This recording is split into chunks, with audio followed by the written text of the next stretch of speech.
Nous allons vous présenter la mention complémentaire essayage retouche vente au travers de l'illustration de deux projets concrets. Donc le titulaire d'une mention complémentaire essayage retouche vente va être un employé professionnel capable de guider la clientèle dans la modification d'un vêtement et de proposer la solution la mieux adaptée à ses besoins. Il sait ainsi établir une fiche technique des interventions requises, d'en estimer le coût et d'effectuer le travail et au final de l'évaluer.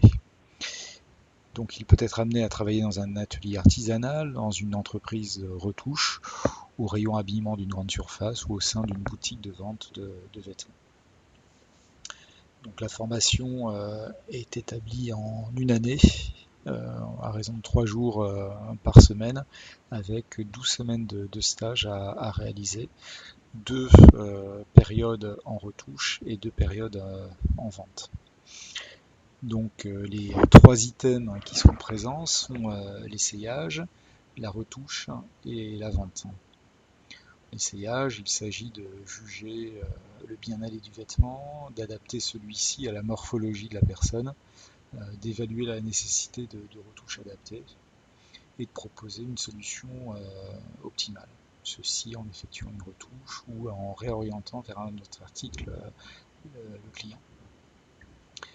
Concernant la retouche, c'est la mise à plat d'une retouche, le tracé des modifications, le moulage de toile, assurer la maintenance du matériel et réaliser les différentes retouches. En vente, il s'agit de savoir accueillir la clientèle, de développer une écoute et une analyse précise des besoins de la clientèle, de les conseiller et de les conforter dans leur choix. Il peut être nécessaire de faire des propositions de vêtements selon les besoins ressentis et observés chez le client. L'acte de vente va jusqu'à la finalisation avec un encaissement.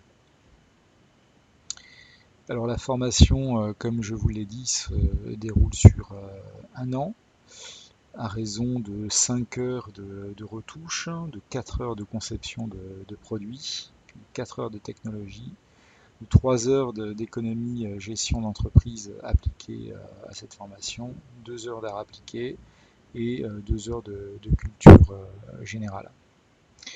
Nous attendons pour cette formation que le futur élève développe de l'esprit critique, être capable de travailler en équipe, d'être créatif, d'avoir bien évidemment le goût pour les produits de la mode, d'être rigoureux, organisé dans son travail, d'avoir une présentation soignée bien évidemment, d'être autonome et polyvalent et bien évidemment ponctuel.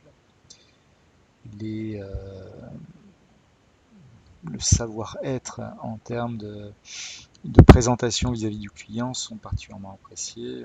On attendra une élève ou un élève avenant envers le client, à son écoute et de bons conseils bien évidemment. Les débouchés professionnels sont nombreux en insertion directe dans la vie active, que ce soit dans le prêt-à-porter que l'artisanat. Donc en vente, hôtesse de vente en boutique, en grand magasin ou en rayon habillement d'une grande surface, ou en retouche, en retoucherie, service retouche d'une boutique ou d'un grand magasin. Bien évidemment, il peut être possible de créer une entreprise à son compte. Alors, les poursuites d'études, ça va être au niveau 5 des mentions complémentaires type lingerie, corsetterie, balnéaire. Et au niveau 4, un bac pro, métier de la mode et du vêtement, commerce ou vente. Donc les candidatures, si vous êtes intéressé par cette formation, sont à déposer au sein de l'établissement avec CV, lettre de motivation qui présente le projet professionnel. Et il faut remplir une fiche navette académique qui sera à renvoyer au lycée.